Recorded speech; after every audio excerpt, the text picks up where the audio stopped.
You're in for a real treat today, because not only are we going to have a look at a fantastic 12th century monastery, but we're going to get a glimpse of the daily life of the Cistercian monks who lived there. So let's look at this part of Yorkshire's hidden history. Churches, banners, kings and queens, factories and big machines, castles, forts and in-betweens are stories that are told. The monastery system was one of the most important organisations in the medieval period. It was directly responsible for developments in medicine, art, education, agriculture, technology, and even science. Bound by vows of poverty, chastity, and obedience, monks would live out their lives in seclusion and prayer. The Cistercians began as an offshoot of the Benedictine order. Wearing undyed wool instead of the Benedictine black, they wanted to reform the monastic system and return to a simpler and more self-sufficient life. They emphasised silence, seclusion, prayer and manual agricultural labour.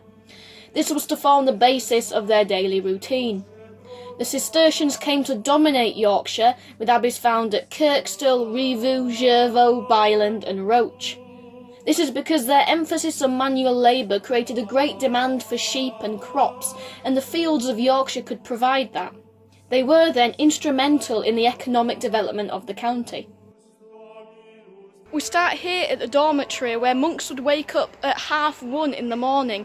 They lived on the first floor, which is the floor which would have been held up by these columns here, and they'd make their way to the church for the first service of the day, called vigils. After this, while the Benedictines were allowed to go back to bed, the Cistercians had to stay awake. This is to emphasise again the rigour and hard work of what it was to be a reformed Cistercian. The cloister behind me formed the centre of monastic life. Monks would often come here after services to read, and they'd read aloud because they believed it helped them to concentrate on the words better. This means there'd be a constant hum of voices.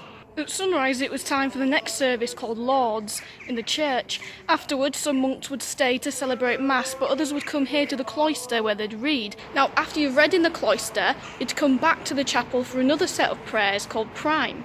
After Prime, the monks would go here to the chapter house to have their daily meeting, where confessions would be heard and an extract from the Rule of St Benedict would be read. After this, they'd go next door to the parlour, which was one of the few places that were actually allowed to have conversations with other monks. The Cistercians have 7 prayer services spread throughout the day, interspersed with private prayer and contemplation, and various manual tasks and activities to perform. Here are just a few of the daily tasks which they might have. There's a modern garden here, but the monks would have their own garden on the grounds of the abbey. The Cistercians played a great emphasis on manual agricultural labour. It was what inspired them to have a simple and self-sufficient life, so it's something that would be a regular activity for them. Others would work over there in the remains of the infirmary. Others would have worked here in the kitchen, which is now a children's play area. Some are writing and copying out books. Be it the Bible or ancient classics, without these monks, epics such as the Iliad or the plays of the 3 tragedians would not be with us today.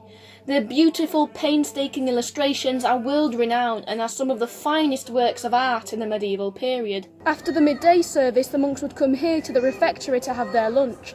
They'd eat in silence, meaning that anything they wanted to say they had to communicate in hand signals, and they'd eat very simply. Meals would be formed out of bread and vegetables with perhaps some meat and fish. After this, they were allowed to go back to the dormitory to have a nap, but then it was back to work.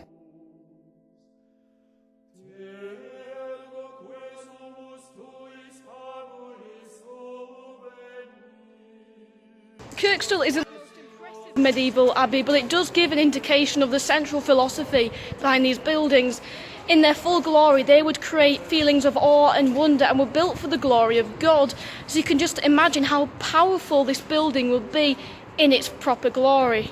It's a long, hard, busy day, but the monks think it's all worth it in the end. I hope you enjoyed this video, and I hope you enjoy the future ones too.